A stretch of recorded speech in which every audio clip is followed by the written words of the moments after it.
Car बेटा लोग, तो कैसे हैं आप? सब अच्छा चल रहा है? ये आपका दोस्त राजेश सिंह आ गया फिर से एक नया वीडियो लेके। आज का जो वीडियो है वो क्लास 11th का है। जैसे कि आप लोग को पता है क्लास 11th में हम लोग लॉज ऑफ मोशन कर रहे हैं।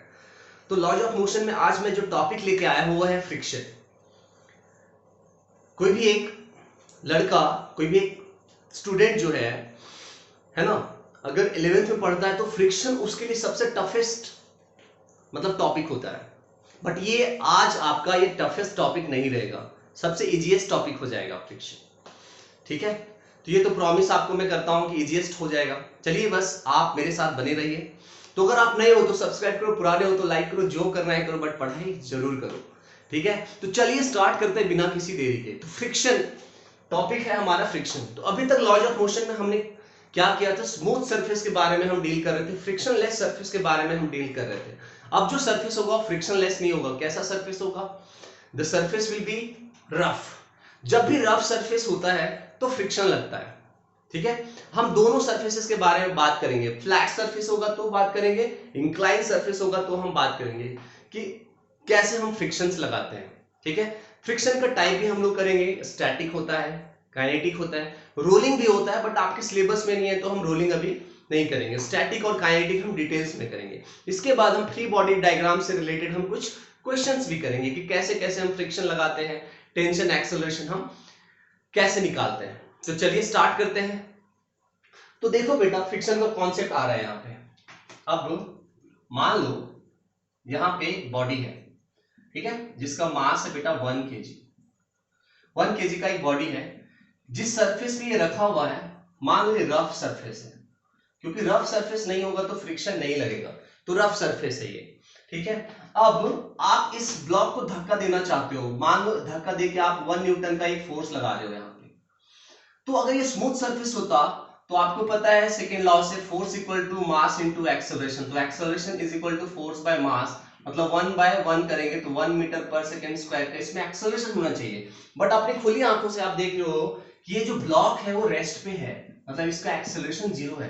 इसका मतलब डेफिनेटली है, Newton first law of motion क्या बोलता है कि अगर पार्टिकल का एक्सेलरेशन 0 है, मतलब इसमें कंफर्म हो गया आपकी इस पे नेट फोर्स भी 0 होगा। तो आप राइट डायरेक्शन में 1 न्यूटन का फोर्स लगा रहे हो तो पक्का लेफ्ट डायरेक्शन में भी क्या लगेगा? लेफ्ट डायरेक्शन में भी 1 न्यूटन का फोर्स लगेगा। ठीक है, चलिए यहां तक समझ में आ रहा है? कोई दिक्कत नहीं ना? चलिए, अब ब्लॉक नहीं मूव कर रहा है, मतलब आप राइट डायरेक्शन में ये अप्लाइड फोर्स आप लगा रहे हो, दिस इज अप्लाइड फोर्स, और इधर से जो लग रहा है वो फ्रिक्शन फोर्स लग रहा है, फ्रिक्शन लग रहा है, फ्रिक्शनल फोर्स। अब आप अपना फोर्स बढ़ा रहे हो, मतलब आप जो फोर्स लगा रहे हो उसको बढ़ा दे रहे हो। 1 न्यूटन से आपने अपना फोर्स लगाने का जो वैल्यू है वो 2 न्यूटन कर दिया। अभी भी देख लो बॉडी मूव नहीं कर रहा है, जोर से लगाया पहले आप 1 न्यूटन लगाए थे, अब 2 न्यूटन लगाया, 2 न्यूटन लगाए फिर भी बॉडी नहीं मूव कर रहा है। इसका मतलब डेफिनेटली इधर से 2 न्यूटन का पक्का कोई ना कोई फोर्स लग रहा है, तभी नहीं मूव कर रहा है ना। तो देख रहे हो ना, जैसे जैसे आप अपना फोर्स बढ़ा रहे हो वैसे वैसे ये इधर का जो फोर्स है, फ्रिक्शन वाला फोर्स, वो भी बढ़ रहा है। तो इधर से जो फोर्स लग रहा है, कैसे पता चला उधर से फोर्स लग रहा है? हमें कोई बता तो नहीं रहा है उधर से फोर्स लग रहा है, हमारा कॉमन सेंस बोल रहा है कि हमने फोर्स लगाया, इस बॉडी को एक्सेलरेट करना चाहिए, बट बॉडी जो है डज नॉट एक्सेलरेट, है ना। जब बॉडी एक्सेलरेट नहीं कर रहा है तो डेफिनेटली इसके ऑपोजिट डायरेक्शन में उतना ही फोर्स लग रहा है, तभी तो रिजल्टेंट फोर्स 0 हो रहा है ना। ठीक है, अब देखो बेटा, तो एक टाइम आता है जब आप फोर्स को बढ़ा रहे हो, इधर से फोर्स बढ़ेगा बढ़ेगा बढ़ेगा, तो यहां पे जो फ्रिक्शन लग रहा है इसको हम बोल सकते हैं ना कि this force is self adjusting force, है ना। सेल्फ एडजस्टिंग क्यों बोल रहे हैं? क्योंकि आपने 1 न्यूटन लगाया तो ये भी 1 न्यूटन लगा, 2 न्यूटन लगाया तो ये भी 2 न्यूटन लगा। आप बढ़ा रहे हो अपना फोर्स, ये भी अपना फोर्स बढ़ा रहे हैं, एक लिमिट तक बढ़ाएगा, है ना। अच्छा बेटा एक बात बताओ, फ्रिक्शन कब लग रहा था? जब बॉडी ऐसी रखा हो तो फ्रिक्शन लग रहा था क्या? नहीं लग रहा था। जब बॉडी ट्राई करता है मूव करने का, जब भी रिलेटिव मोशन होने का बात आता है ना, जब भी एक सरफेस के ऊपर दूसरा सरफेस मूव करता है तब जाके फ्रिक्शन लगता है। ऐसी एक बॉडी रखा हुआ है, उस पर कोई भी एक्सटर्नल फोर्स नहीं लग रहा है ना, तो उस कभी भी वो जो है फ्रिक्शनल फोर्स नहीं लगेगा। फ्रिक्शनल फोर्स कब लगता है? जब कोई बॉडी पे अप्लाइड फोर्स लग रहा है और बॉडी जो है या तो मूव कर रहा है या तो मूव करना चाहता है ना, या बॉडी के पास मतलब body is trying to move on the surface, rough surface, तब जाके फ्रिक्शन लगता है। और अगर बॉडी पे फोर्स अगर नहीं लग रहा है तो आप अगर बोलोगे फ्रिक्शनल फोर्स लग रहा है तो गलत है, फ्रिक्शनल फोर्स नहीं लग रहा है। तो फ्रिक्शनल फोर्स का दो टाइप होता है बेटा, फ्रिक्शनल फोर्स का जो है वो दो टाइप होता है। फर्स्ट क्या होता है, first is static friction and the second one is kinetic friction. दो टाइप यहां पे हम लोग सीख रहे हैं, स्टैटिक फ्रिक्शन और second one is kinetic friction. Kinetic friction, static का मतलब क्या होता है आपको पता है ना, वेलोसिटी जीरो, मतलब रेस्ट, मतलब बॉडी रेस्ट पे रहेगा, कोई भी एक बॉडी रेस्ट पे रहेगा तो ऐसा नहीं कि फ्रिक्शन लगेगा, बॉडी रेस्ट पे रह रहा है बट वो मूव करना चाह रहा है, body is trying to move but body is not moving. मतलब आपने एल्मीरा को ऐसे खींचा और एल्मीरा आपकी तरफ नहीं आ रहा है, मतलब बॉडी तो चाह रहा है मूव करना लेकिन ये मूव नहीं कर पा रहा है।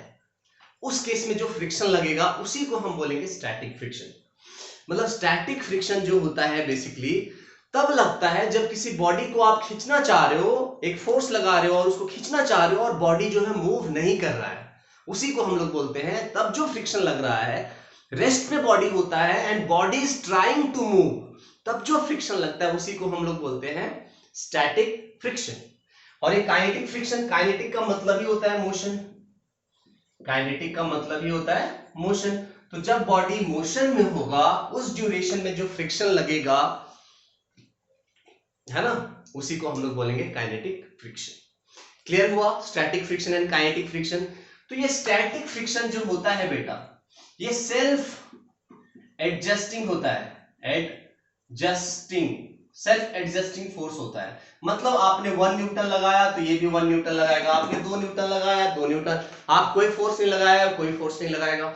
मतलब आप अप्लाइड फोर्स लगा रहे हो, उधर से स्टैटिक फ्रिक्शन का जो वैल्यू है वो भी बढ़ रहा है, अप्लाइड फोर्स आपने बढ़ाया ये भी बढ़ेगा, आपने ये घटाया ये भी घटाएगा, मतलब ये जादू कर रहा है।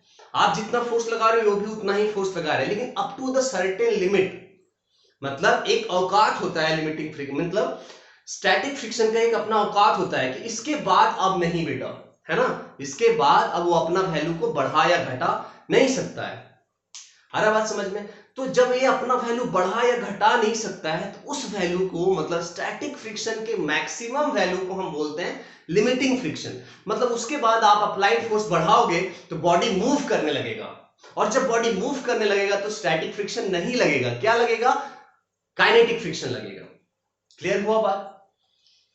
मतलब जब स्टैटिक फ्रिक्शन का वैल्यू कैसे हो रहा है, 0 से बढ़ रहा है 1 2 3 4 5, मान लेते 10 न्यूटन है उसका मैक्सिमम वैल्यू, उसका औकात जो है 10 न्यूटन है, तो 10 न्यूटन को हम बोलेंगे 10 न्यूटन अगर हम लगा रहे हैं तो पीछे से भी वो 10 न्यूटन लगाएगा।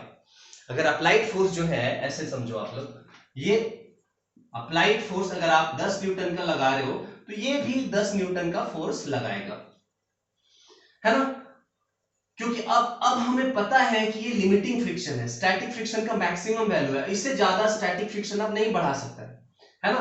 तो अगर आप जैसी 10 से ज्यादा 11 न्यूटन लगाए तो अब जो है 11 न्यूटन नहीं लगाएगा। मतलब अप्लाइड फोर्स अगर लिमिटिंग फ्रिक्शन से बढ़ गया तो अब बॉडी मूव करने लगेगा, जब बॉडी मूव करने लगेगा तब जो फ्रिक्शन लगेगा उसी को हम लोग बोलते हैं काइनेटिक फ्रिक्शन। आ रहा बात समझ में? तो यहां पे हम लोग एक बात कर रहे हैं स्टैटिक फ्रिक्शन का, क्या बात कर रहे हैं, स्टैटिक फ्रिक्शन में ही एक पार्ट आता है लिमिटिंग फ्रिक्शन। F मतलब फ्रिक्शन, L मतलब लिमिटिंग, है ना, FL लिमिटिंग फ्रिक्शन जो होता है बेटा, this is equal to the static friction का मैक्सिमम वैल्यू, स्टैटिक फ्रिक्शन के मैक्सिमम वैल्यू को ही हम बोलते हैं लिमिटिंग फ्रिक्शन। ये चीज हमें समझना है, ठीक है। अब जब भी हम लिमिटिंग फ्रिक्शन का बात करेंगे तो लिमिटिंग फ्रिक्शन बोला जाता है this is directly proportional to the normal reaction, मतलब किसी बॉडी पे जितना नॉर्मल रिएक्शन लगेगा उसी पे लिमिटिंग फ्रिक्शन या स्टैटिक फ्रिक्शन का मैक्सिमम वैल्यू डिपेंड करता है। तो अगर आप यहाँ पे कांस्टेंट हटाते हो यहाँ पे तो म्यू एस डालते हो यहाँ पे, है ना, तो आपके पास एक फॉर्मूला आ गया लिमिटिंग फ्रिक्शन का, या जिसको एक और फॉर्मूला आप बोल सकते हो Fs मैक्स, मतलब स्टैटिक फ्रिक्शन का maximum value equal to μs into normal reaction. Normal reaction के बारे में हम लोग पहले पढ़ चुके हैं पहले क्लासेस में, अगर आप नहीं पढ़े हो तो जाके देखो, डिस्क्रिप्शन में मैं लिंक डाल दूंगा, पहले उसको देखो तब इस फ्रिक्शन को देखो, पूरे समझ में आएगा। ठीक है, चलिए अब ये म्यूएस क्या है, ये प्रोपोर्शनलिटी कांस्टेंट है। इस म्यूएस को हम बोलते हैं coefficient of static friction, coefficient of static friction. Mu s जो है वो है कोएफिशिएंट ऑफ स्टैटिक फ्रिक्शन, जिसका कोई यूनिट नहीं होता, इसका वैल्यू समथिंग ऐसा होगा 0.1 0.2, कोई यूनिट नहीं होता। क्यों नहीं होता, देखो लिमिटिंग फ्रिक्शन ये भी न्यूटन में, नॉर्मल फोर्स ये भी न्यूटन में, तो न्यूटन न्यूटन कैंसिल हो गया, तो म्यूएस क्या यूनिटलेस डायमेंशनलेस होगा। ठीक है, ये चीज हम लोग समझ सकते हैं, Fs max is equal to mu s into normal. ठीक है, चलिए अब अभी कुछ क्वेश्चन करेंगे, हमारा पूरा क्लियर हो जाएगा। देखो यहाँ पे अभी उसके बाद हम लोग काइनेटिक फ्रिक्शन करेंगे। ठीक है, चलो देखो यहाँ पे मान लो बेटा एक सरफेस है जिसके ऊपर एक 2 kg का बॉडी रखा हुआ है और आप इधर जो है वो 4 न्यूटन का फोर्स लगा रहे हो, मतलब ये अप्लाइड फोर्स है, आप 4 न्यूटन का फोर्स लगा रहे हो। ये सरफेस रफ है, इसका म्यूएस जो है वो 0 पॉइंट मान लेते हैं 0.3 है, मान लेते हैं 0.3, कोई यूनिट नहीं होता म्यूएस का। अब आपसे पूछा जाएगा फाइंड द फ्रिक्शनल फोर्स, या फिर आपसे ये पूछा जाएगा find the acceleration, find the friction, static friction आपको निकालना है। तो सबसे पहले आप इसका लिमिटिंग फ्रिक्शन निकालो। लिमिटिंग फ्रिक्शन क्या होता है, म्यूएस इनटू नॉर्मल। इस केस में देखो नॉर्मल कितना होगा, इसका अगर हम फ्री बॉडी डायग्राम बनाते हैं 2 kg का, तो 2 kg का फ्री बॉडी डायग्राम अगर हम बनाएंगे तो नीचे क्या लगेगा 2g, ऊपर क्या लगेगा नॉर्मल। तो इस कंडीशन में नॉर्मल इक्वल टू क्या है 2g। तो अब हम बताओ यहाँ फॉर्मूला डाल दिए, म्यूएस नॉर्मल के जगह पे क्या 2g, म्यूएस के जगह पे 0.3, 2g के जगह पे 10, ये 10 से ये डेसिमल खत्म, तो कितना आ गया 6 न्यूटन। तो लिमिटिंग फ्रिक्शन जो है, स्टैटिक फ्रिक्शन का मैक्सिमम वैल्यू जो है वो 6 न्यूटन है। तो एक बात बताओ, ये बॉडी तो मूव ही नहीं करेगा, क्योंकि पीछे जो है वो लिमिटिंग फ्रिक्शन कितना है बेटा 6 न्यूटन है, मतलब इसका जो औकात है पीछे फ्रिक्शन लगाने का वो 6 न्यूटन तक है। तो आप 4 न्यूटन लगाए तो पीछे भी कितना न्यूटन लगेगा 4 न्यूटन लगेगा, तो स्टैटिक फ्रिक्शन कितना लगेगा 4 न्यूटन लगेगा, 6 न्यूटन नहीं लगेगा। 6 न्यूटन कब लगेगा, जब आप यहां पे 6 न्यूटन लगाओगे तब यहां पे 6 न्यूटन लगेगा।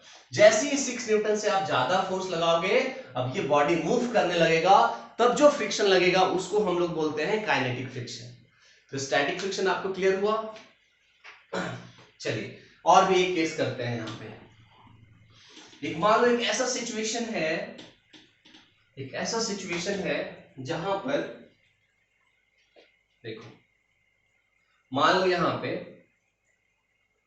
3 kg का एक बॉडी है, यहां पे एक स्ट्रिंग और यहां पे एक ब्लॉक, यहां पे एक ब्लॉक जो है जिसका नहीं पता है हमें कि मास कितना है, और जिस रफ सरफेस पे रखा हुआ है, इस रफ सरफेस का जो म्यूएस है वो 0.1 है। और इस क्वेश्चन में बोला जा रहा है कि ये जो पूरा सिस्टम है इक्विलिब्रियम में है। इक्विलिब्रियम का मतलब क्या होता है, इक्विलिब्रियम का मतलब है एक्सेलरेशन पूरे सिस्टम का 0 है, मतलब इसका भी एक्सेलरेशन 0 है, इसका भी एक्सेलरेशन 0 है। क्वेश्चन में गिवन है कि पूरा सिस्टम जो है इक्विलिब्रियम में है, तो आपसे पूछेगा find the value of mass, कैसे निकालेंगे। तो इसका सबसे पहले आपको फ्री बॉडी डायग्राम बनाना पड़ेगा।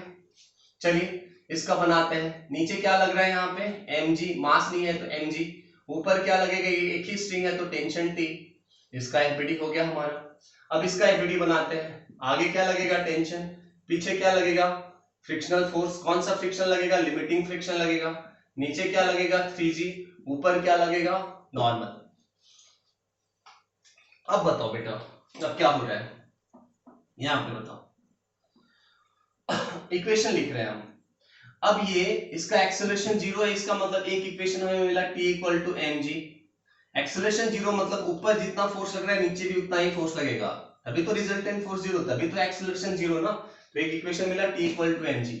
दूसरा इक्वेशन यहां से मिल रहा है, इसका भी एक्सेलरेशन 0 है, तो t इक्वल टू क्या मिला हमें, FL, और FL हम कैसे निकालेंगे, म्यूएस इंटू नॉर्मल, और नॉर्मली इस केस में कितना है, यहाँ पे 3g है, तो 0.1 इंटू 3 इंटू जी का वैल्यू 10, ये खत्म। तो बताओ कितना न्यूटन, 3 न्यूटन। तो टेंशन इक्वल टू आ गया 3 न्यूटन। अब इस टेंशन का वैल्यू इस इक्वेशन में डाल देंगे तो मास आ जाएगा, कितना आ जाएगा बताओ, T इक्वल टू यहाँ है mg, तो m इक्वल टू क्या होगा, T बाई जी।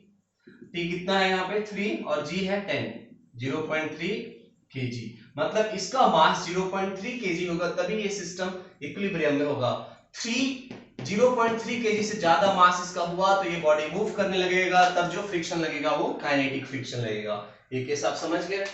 चलिए आगे हम लोग करते हैं नेक्स्ट। देखो बेटा क्लियर हो गया यहाँ पे।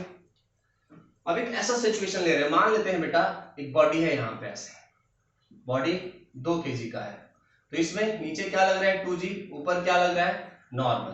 अब देखो, अब एक फोर्स जो है बेटा इस डायरेक्शन में लग रहा है, 10 न्यूटन का फोर्स इस डायरेक्शन में लग रहा है, कितने एंगल पे लग रहा है, 10 न्यूटन का फोर्स कितने एंगल पे लग रहा है, मान लो 37 डिग्री पे लग रहा है।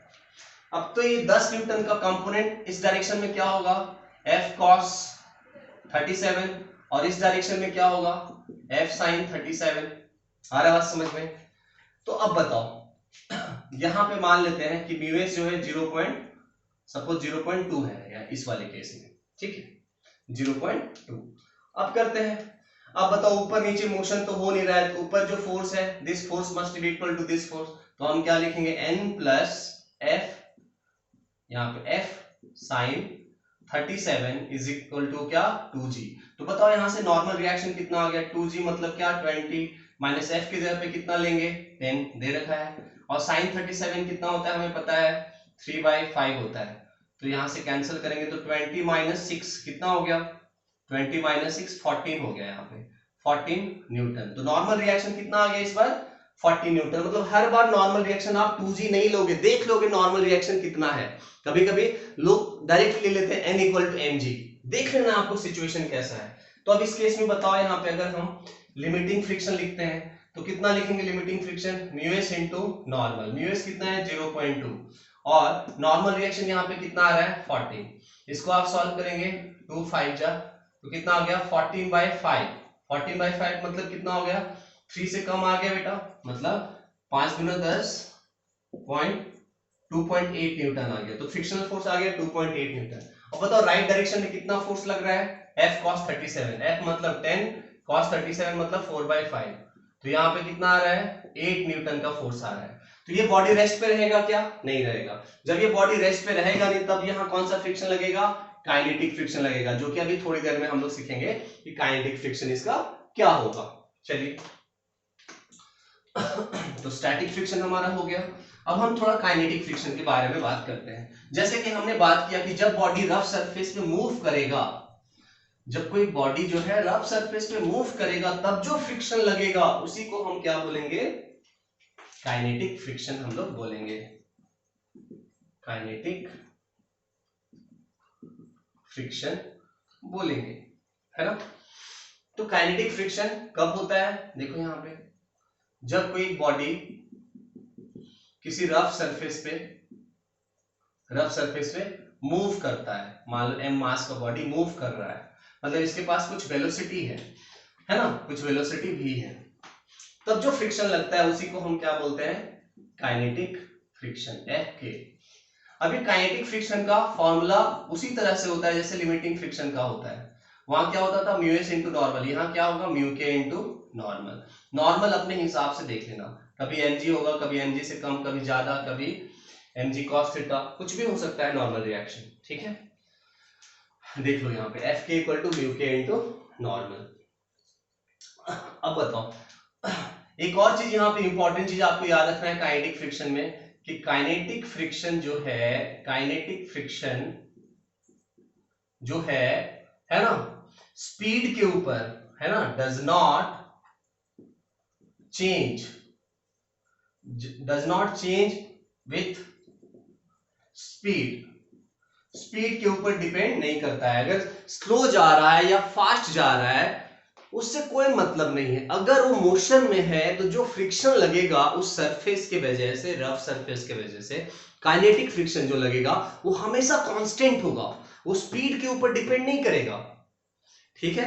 और भी एक चीज यहाँ पे बहुत बड़ा लोग गलती करते हैं, क्या होता है देखो यहाँ पे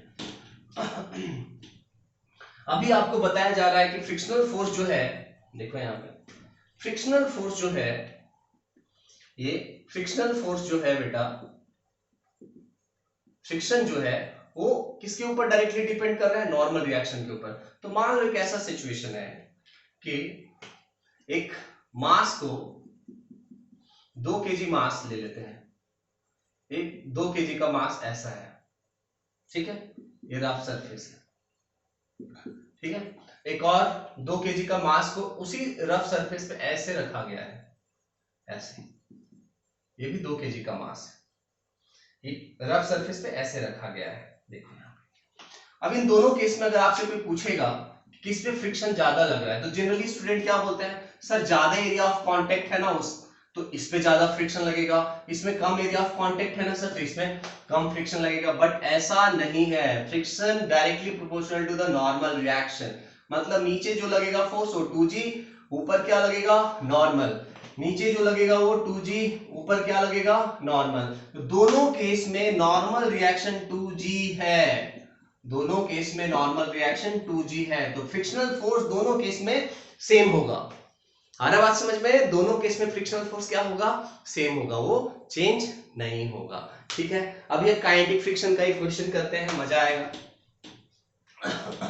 देखो एक काइनेटिक फ्रिक्शन का क्वेश्चन करते हैं। मान लेते हैं बेटा यहाँ पे एक ब्लॉक है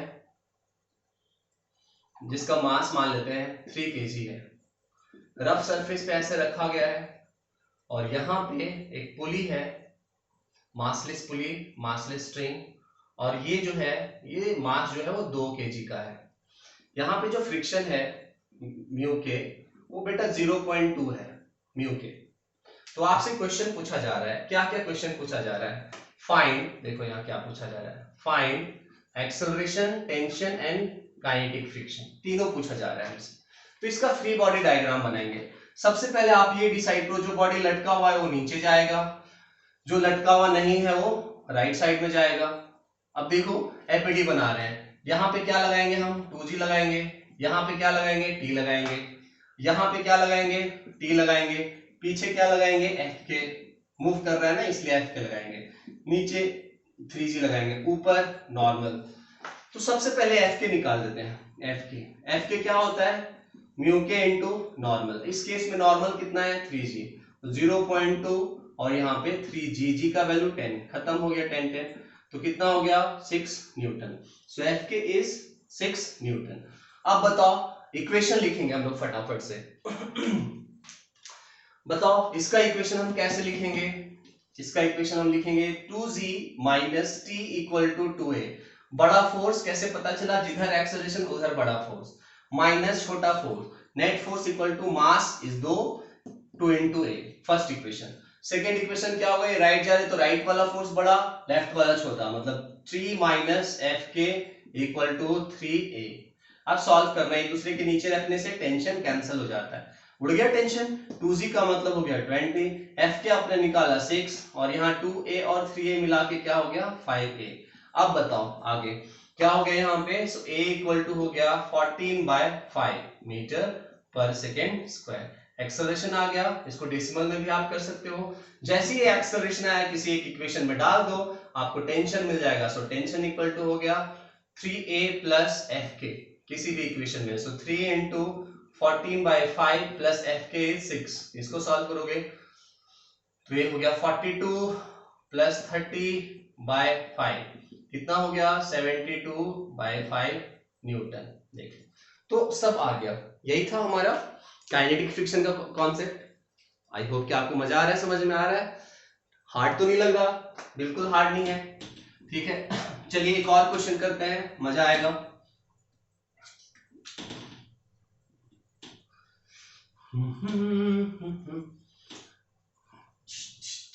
देखो एक और क्वेश्चन हम लोग कर रहे हैं यहाँ पे। इस बार मान लेते हैं एक रफ सरफेस है, यहां पे एक ब्लॉक, ठीक है, यहां पे एक पुली, इधर एक बॉडी 4 kg का, इधर एक बॉडी 2 kg का, और यहाँ जो बॉडी है वो 6 kg का, ठीक है। और यहाँ जो सरफेस उसका म्यू के 0.1, म्यू के इज 0.1। अब इसमें 2 स्ट्रिंग है, 2 टेंशन, क्या क्या निकालना है देखो। 2 स्ट्रिंग है, तो इधर का टेंशन हमने T1, इधर का टेंशन हमने T2। अब ये जाएगा किधर, भारी है 4 kg, तो 4 kg नीचे गया तो ये लेफ्ट जाएगा, ये लेफ्ट जाएगा तो ये ऊपर जाएगा। फ्रिक्शन का डायरेक्शन पता है हम लोग को, जिस डायरेक्शन में मोशन होने वाला है या हो रहा है उसके ऑपोजिट डायरेक्शन में आपको फ्रिक्शन लगाना है, सरफेस के पैरेलल, टेंजेंशियल। ये चीज आपको हमेशा याद रखना है। अब फटाफट से हम लोग क्या करेंगे, इसका एफबीडी बनाएंगे। 4 kg का एफबीडी बनाते हैं। चलिए सबसे पहले फ्रिक्शनल फोर्स निकाल लेते हैं, ठीक है। देखो यहाँ पे 6G नीचे लग रहा है, ऊपर क्या लग रहा है, नॉर्मल।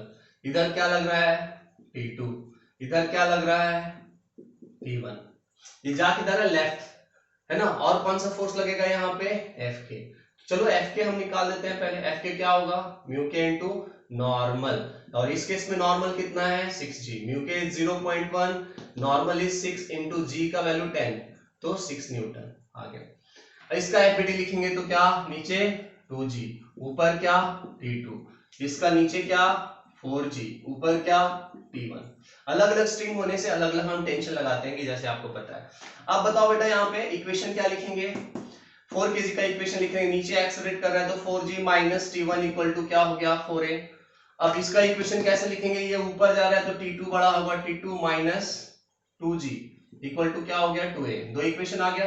इसका कैसे लिखेंगे इक्वेशन, इसमें लोग कंफ्यूज करते हैं। इसमें 3 फोर्सेस लग रहे हैं, लेफ्ट में एक और राइट में 2। भैया जा रहा है लेफ्ट में तो लेफ्ट वाला फोर्स बड़ा, T1 बड़ा, छोटा कौन कौन, Fk और T2। तो T2 को भी माइनस करोगे और Fk को भी माइनस करोगे, इक्वल टू क्या हो गया यहाँ पे 6A। तीनों इक्वेशन को एक दूसरे के नीचे लिखना है, क्यों, क्योंकि टेंशन जो है कट जाता है। सो T1 minus T1 plus T2 plus T2 minus, cancel.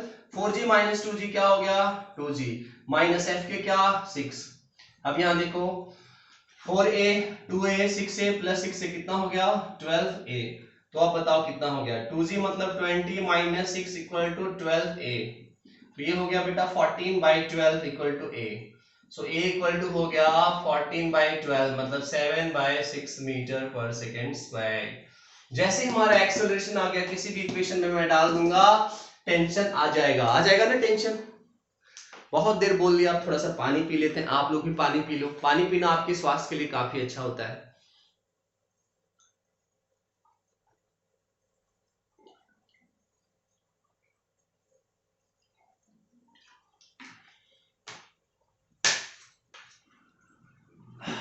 चलिए समझ में आ गया, T1 T2 आप निकाल दोगे ना, इतने तो समझदार वही हो, बस एक्सेलरेशन का वैल्यू डालना है, T1 T2 मिल जाएगा। ठीक है बेटा, समझ में आ रहा है आप लोगों को, बच्चा लोग मजा आ रहा है फिजिक्स पढ़ने में, इजी लग रहा है ना आपको, ये बहुत इजी लग रहा है। चलिए अब क्या है, ये हो गया हमारा स्टैटिक और काइनेटिक फ्रिक्शन, लिमिटिंग फ्रिक्शन हम लोग कैसे निकालते हैं, हो गया। ठीक है, अब इंक्लाइन सरफेस पे हम लोग कैसे लगाते हैं फ्रिक्शन, इंक्लाइन सरफेस पे हम कैसे लगाते हैं फ्रिक्शन, वो भी हम लोग अभी समझेंगे।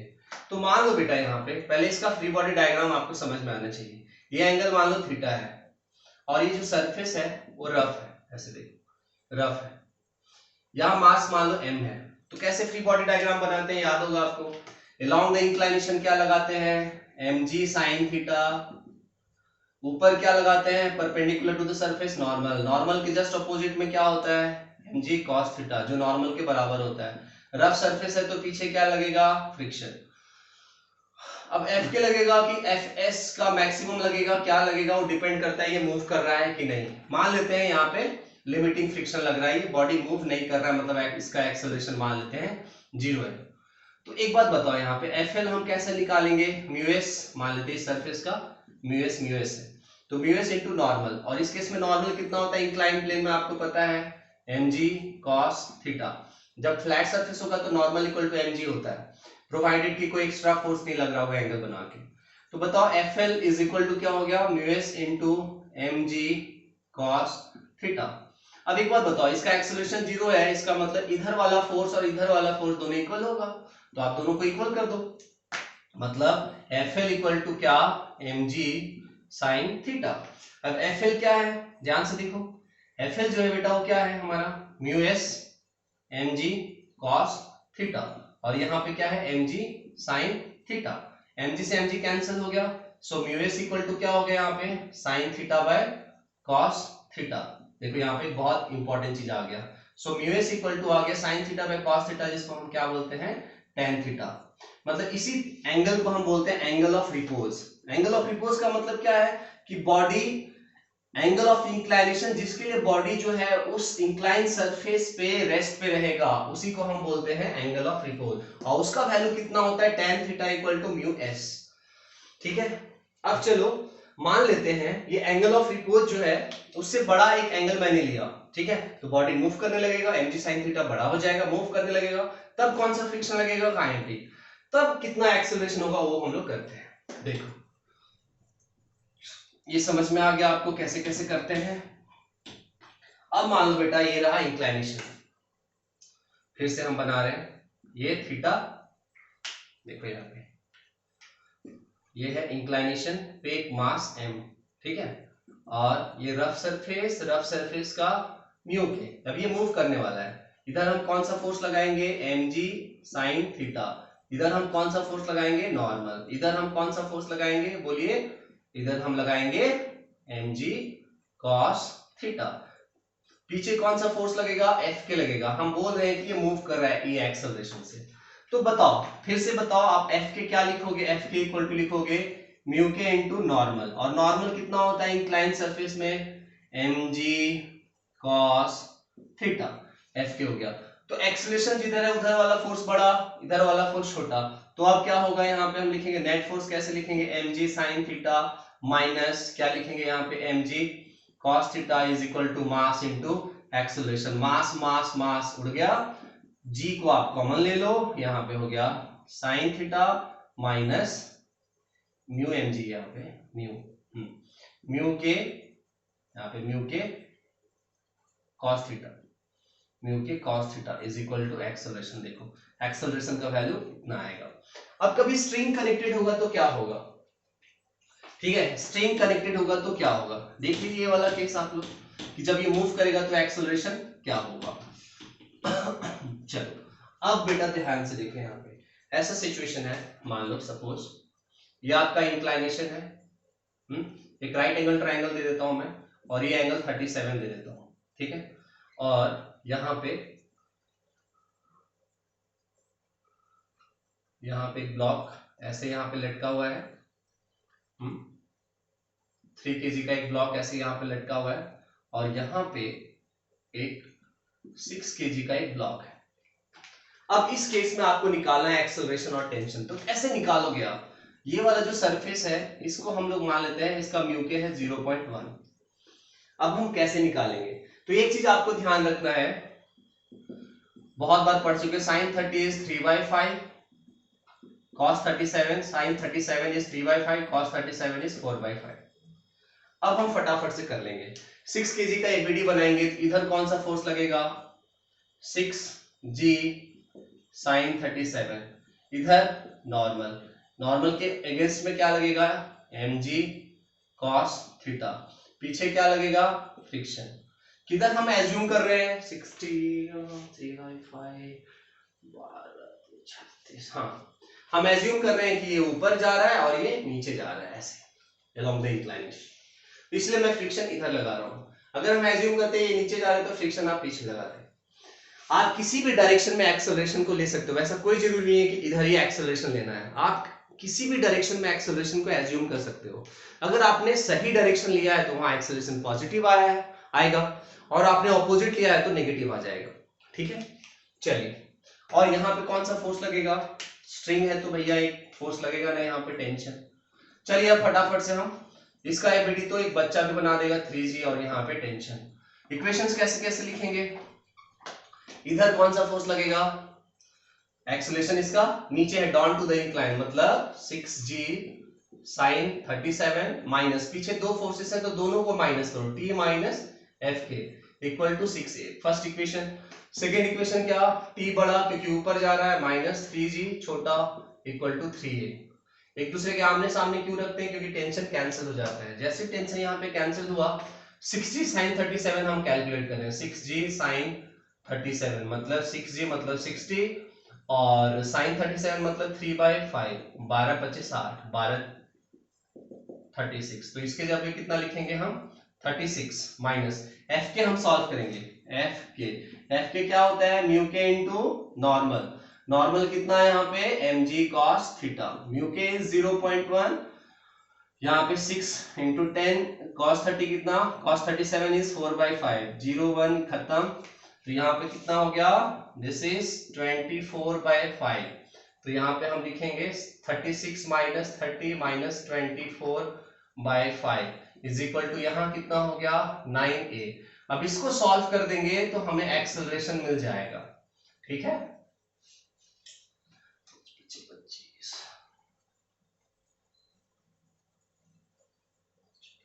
ठीक है, इसको सॉल्व कर दोगे एक्सेलरेशन मिल जाएगा, एक्सेलरेशन मिल जाएगा, किसी भी इक्वेशन में डाल दोगे तो टेंशन मिल जाएगा।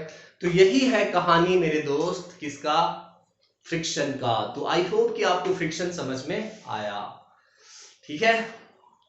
तो चलिए हम लोग नेक्स्ट वीडियो में मिलते हैं क्वेश्चंस के साथ। तब तक के लिए नमस्कार सबको। अगर आप नए हो तो सब्सक्राइब करो, पुराने हो तो लाइक करो, शेयर करो, अपने दोस्तों तक शेयर करो, ठीक है। चलिए मिलते हैं हम लोग नेक्स्ट वीडियो में।